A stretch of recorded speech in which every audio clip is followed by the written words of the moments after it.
What's up everybody? Today I'll be doing a Danish braid filled with a sweet cheese and apricot preserve. You can use whatever jam or jelly you have, but I have apricots, so I'll be using that. Apart from that, you'll be needing a few tools and a few ingredients, but I'll break this down step by step so you have delicious results. First up, I'll start with the tools that you'll be needing. I have a KitchenAid fitted with a hook attachment. You can also do this by hand, but it'll take much longer. I have a bowl. I have a pasta cutter or a pizza wheel. I have a brush, a bowl scraper, a rolling pin, a sheet pan with silicone, or you can also use parchment. For the ingredients, you'll be needing unsalted butter, white sugar, eggs, flour, ground cardamon, yeast, salt, whole milk, and also 2 sticks of butter and a sandwich Ziploc bag. So now let's begin. First up, I'll start by making my dough. You'll need your butter, sugar, eggs. You'll mix that around a bit. And now you'll add your dry ingredients together. You'll stop this, lift it up. Now you'll add all of your dry ingredients in there. And now you'll start this on low until everything incorporates, then you'll turn it up. So when it reaches this stage, it's almost all incorporated. I'll turn it up to medium and let it go for 10 minutes. A very important thing to remember is to have your milk at room temperature or lukewarm. So you can pop it in the microwave for about 20 seconds and it'll reach the temperature. After about 10 minutes, your dough has come together and it's starting to develop some gluten, some strength. And I'll stop this so you can see. It has some stretch and this is what you're looking for. So now we'll go to the next step. So now my dough is finished mixing. I'll transfer this into a bowl. But before that, I'll put my butter, so I have 2 sticks of butter, into my sandwich Ziploc bag. And this is a neat little trick. So you'll drop both of these in there. And you want this to be soft. Make sure you close the bag. Press the butter around, the softened butter, so it fills all the gaps in the bag. And now this will be easy to work with. So here you go, you have a perfect butter block to roll with your dough. So now I'll transfer my dough into my bowl. I have flour dusted in my bowl. I'll add a little bit more. And now I'll take my bowl scraper, take my dough out. And this dough smells delicious because of the cardamom, the butter. I'll take a little bit more flour.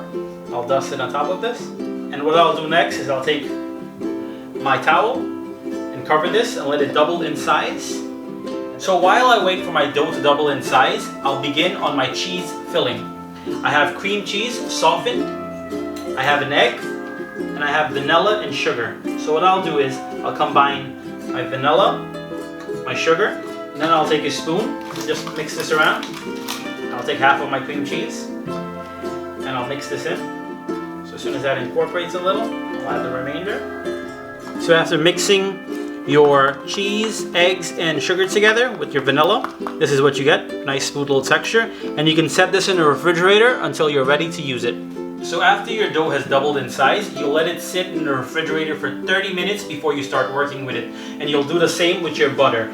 You need to have your dough and your butter at the same temperature because it'll be easier to roll and it comes together much better. So now I dusted the surface before I laid my dough on top of it. Also take some more flour, so you'll need some flour to work with this, and you want enough so it doesn't stick. And remember to move your dough around. You don't want too much flour, but you want enough so it doesn't stick. So you can always add, but you can't always take out. So now I'll dust my rolling pin. Now I'll roll this out. So you want to roll this out to a length that is 3 times as long as this, but the same width. And then you'll want to dust some of the flour off of your surface. So now I'll add my butter, but before you can measure it out and you can see it's the same width, but it's 3 times as long. So now I'll take my butter out of the package, and what I'll do now is I'll take my dough and fold it over once and one more, and I'll close off the sides, my hand, and now you'll chill your dough for 30 minutes before you start working with it. So now I took my dough out of the refrigerator and it's nice and soft. The butter inside is at the same temperature as my dough. And I will lay this on my surface. I'll push my sheet tray to the side, and it's a good idea to chill your dough on a sheet tray just because it's more convenient. I'll take some more flour, and as you can see, it's not a lot of flour on my surface or on top of my dough. and you want to roll this out to 3 times as long as it is wide. So I'll go like that.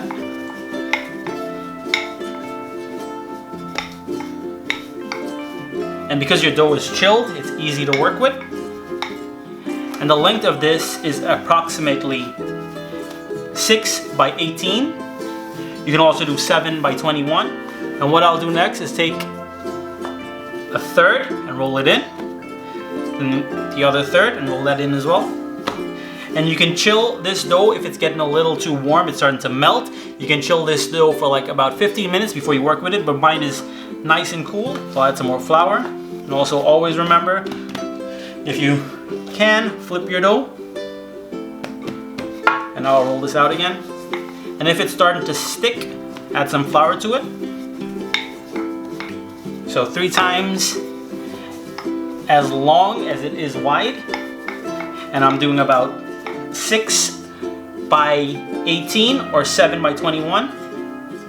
And again, this is not perfect, but you're trying to do an approximate measurement. So now as you can see, you want to be able to lift your dough and it doesn't stick. And now I'll fold this over once more, and this will be the final folds. So I'll go a third in and a third in again. And now I'll dust my sheet tray. So I'll bring my sheet tray back in, dust it with some flour. Now I'll add my dough back to the sheet tray and add some more flour to it. And I'll let this sit in the refrigerator for 15 minutes before I start working with it again. So now after my dough has chilled, I'll take some flour, dust it on the surface. Now what I'll do is I'll take my pizza cutter and I'll cut down the middle. And now you can see there's layers of butter and dough. And now I'll work with half at a time. So I'll roll this out. And now you want to roll this out to the length of the pan that you're using and about 4 inches in width. So what I'll do next is I'll sit this in my pan. And I'll take my second half. And I'll roll this out. The same length. About 4 inches wide, but the length of my pan that I'm using. So now this looks set as well. So I'll sit this right here. So now what I'll do is I'll cut some sections in. And this is about 1.5 inches. And you'll do the same on the other side. And it's very important to cut it on the pan that you're using. So now I'll take my fillings. I have my cheese filling. What I'll do is I'll take a spoon and I'll spread this down the middle. And remember, your cheese filling needs to be chilled. You can chill it for half an hour before you use it. Next, I'll take my apricot jam and I'll just put scoops of it in the center. What I'll do next is I'll take my edge, fold that over, and I'll take the sides that I cut and I fold it over. And you want to fold it over each other, so you'll take 1, 2, and you'll take your other half of the dough and you'll lay it in there as well. So now you have these 2 danishes on the tray. And what you'll do now is you'll take your towel and cover this and let it double in size. So now you can see my Danish braids have doubled in size. What I'll do now is take some egg wash and a brush and just brush it on top of my Danish. So now I brushed my egg wash on top of my Danish. Now I'll set it in a 375 oven for 20 to 25 minutes. So these are my Danish braids straight out of the oven, and what I'll do is brush it with some apricot glaze. So what I did is I took a tablespoon of apricot preserve and added a teaspoon of water to it, and I set it in the microwave for 20 seconds so it softens up and becomes liquidy. And I'll just brush it on top of my Danish. So now I'll let this cool for about 30 minutes before I cut into it. So after your Danish has cooled for about 30 minutes, what you can do next is take some powdered sugar and dust it right on top of it. So there you go, your beautiful Danish. So here you go, your delicious Danish. Please try this recipe, and again, thank you for watching. If you like this video, give it a big thumbs up, drop some comments below, and please subscribe. Thank you.